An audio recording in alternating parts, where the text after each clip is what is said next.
مصیبت اور پریشانی میں تکلیف دور کرنے کے لیے سنت وظائف آپ صلی اللہ علیہ وسلم کی طرف سے تعلیم فرمائے ہوئے. پہلا وظیفہ ہے یہ لا الہ الا انت سبحانک انی کنت من الظالمین. آپ صلی اللہ علیہ وسلم نے ارشاد فرمایا کہ یونس علیہ السلام نے مچھلی کے پیٹ میں اپنے رب کو ان الفاظ کے ساتھ پکارا تھا لا الہ الا انت سبحانک انی کنت من الظالمین. اور پھر آپ صلی اللہ علیہ وسلم نے فرمایا کہ جو کوئی شخص اپنے کسی بھی معاملے میں کسی بھی پریشانی میں اس دعا کے ذریعے اللہ کی طرف متوجہ ہو اللہ تعالیٰ اس کی دعا کو قبول فرما لیتا ہے. اور قرآن میں بھی آ گیا نا کذالک ننجی المؤمنین.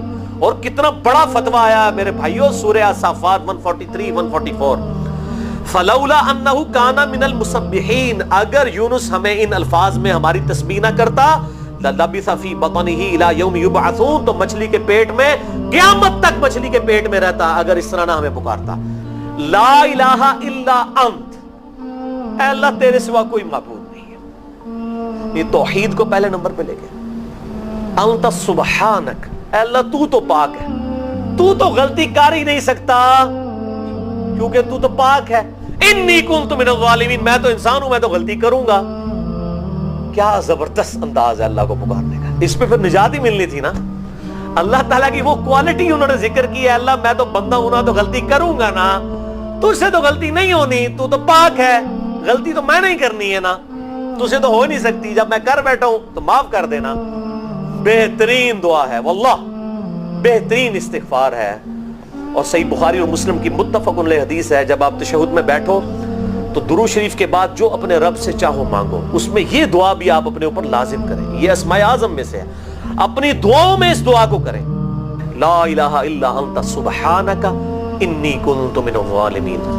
دوسرا وظیفہ انس بن مالک کہتے ہیں اور سعد بن ابی وقاص کہتے ہیں رضی اللہ تعالی عنہما وعلیہم السلام کہ آپ صلی اللہ علیہ وسلم کو جب کبھی کوئی تکلیف یا پریشانی پہنچتی تو آپ صلی اللہ علیہ وآلہ وسلم ہمیشہ ان الفاظ میں اپنے رب کو پکارا کرتے یا حی یا قیوم برحمتک استغیث. اے خود سے زندہ ہر چیز کو تھامنے والے, میں تیری رحمت کے ساتھ تیری مدد کا سوال کرتا ہوں. استغیث بولیں گے نا الف کے ساتھ حمزہ کے ساتھ تو یہ سنگولر کا صیغہ ہوگا, اور اگر ہم بولیں گے نستغیث نون کے ساتھ تو یہ جمع کا صیغہ بن جائے گا. کتنی بہترین دعا ہے. اے خود سے زندہ ہر چیز کو تھامنے والے, میں تیری رحمت کے ساتھ تیری مدد کا سوال کرتا ہوں. تو یہ بھی اسماء اعظم میں سے ہے. بہرحال یہ دوسرا وظیفہ ہو گیا.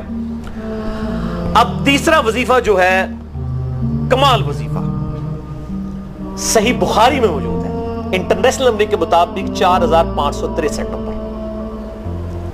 ابن عباس رضی اللہ تعالی عنہما کہتے ہیں وعلیہم السلام, وہ کہتے ہیں کہ سیدنا ابراہیم علیہ السلام کو جب آگ میں پھینک رہے تھے نا تو ابراہیم علیہ السلام نے اس وقت کہا تھا حسبنا اللہ و نعم الوکیل, ہم نے اللہ ہی پر بھروسہ کیا اور وہی بہتر کارساز ہے.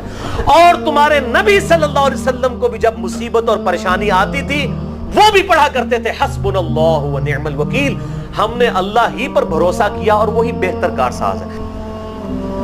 اور یہ جو انہوں نے کہا کہ نبی صلی اللہ علیہ وسلم بھی یہ کہتے تھے, اس کا ذکر الحمدللہ قرآن میں بھی موجود ہے, اس سے بھی بڑھ کر سورہ آل عمران کی 173 نمبر آیت میں ہے کہ جب نبی صلی اللہ علیہ وسلم اور اہل ایمان کو یہ خبر پہنچی کہ کافر ان کے خلاف سازشیں کر رہے ہیں تو نبی اور اہل ایمان نے پکارا حسبنا اللہ و نعم الوکیل. تو حسبنا اللہ و نعم الوکیل قرآن کی آیت بھی ہے, اور یہ ہے وہ آیت, وظیفہ قرآن میں آیا ہوا ہے یہ آل عمران 173 اور صحیح بخاری 4563. اور مجھے بڑا وجد آیا کہ ابراہیم علیہ السلام کو جب آگ میں پھینکنے لگے تھے انہوں نے اس وقت اللہ کو ان الفاظ کے ساتھ پکارا حسبنا اللہ و نعم الوکیل. اور صحیح مسلم میں حدیث ہے کہ یہ جو وظائف ہیں ان کے لیے تو کوئی وضو بھی کیا غسل بھی پروٹوکول نہیں ہے. ام عائشہ کہتی ہیں نبی صلی اللہ علیہ وسلم حالت جنابت میں بھی اللہ کو یاد کر لیا کرتے تھے. صحیح مسلم میں حدیث موجود ہے, جنابت والے چیپٹر میں ہر حال میں اللہ کو یاد کرتے تھے. اور جو قرآن میں بھی دعائیں یا اذکار آئی ہیں نا, جب آپ حالت جنابت میں بھی اس کو کریں گے نا تو اس پہ قرآن کا حکم نہیں لگے گا. تو جامعہ ترمذی اور ابو داؤد میں جو حدیث ہے کہ حضرت علی کہتے ہیں نبی صلی اللہ علیہ وسلم کو حالت جنابت کے علاوہ کوئی اور حالت قرآن پڑھنے سے مانے نہیں ہوتی تھی, تو اس سے مراد قرآن کی تلاوت ہے. اگر قرآن کی دعائیں جیسے ہیں بسم اللہ الرحمن الرحیم, یہ بھی تو قرآن ہے, سبحان اللہ بھی تو قرآن ہے، الحمدللہ بھی تو. یہ اذکار جو ہے نا، جب آپ اذکار کی نیت سے پڑھ رہے ہوں گے پھر یہ قرآن نہیں شمار ہوں گے، ذکر شمار ہوں گے. اور اس کے لیے نہ وضو پروٹوکول ہے اور نہ غسل کا ہونا ضروری ہے. ہر حال میں اللہ کو یاد کریں.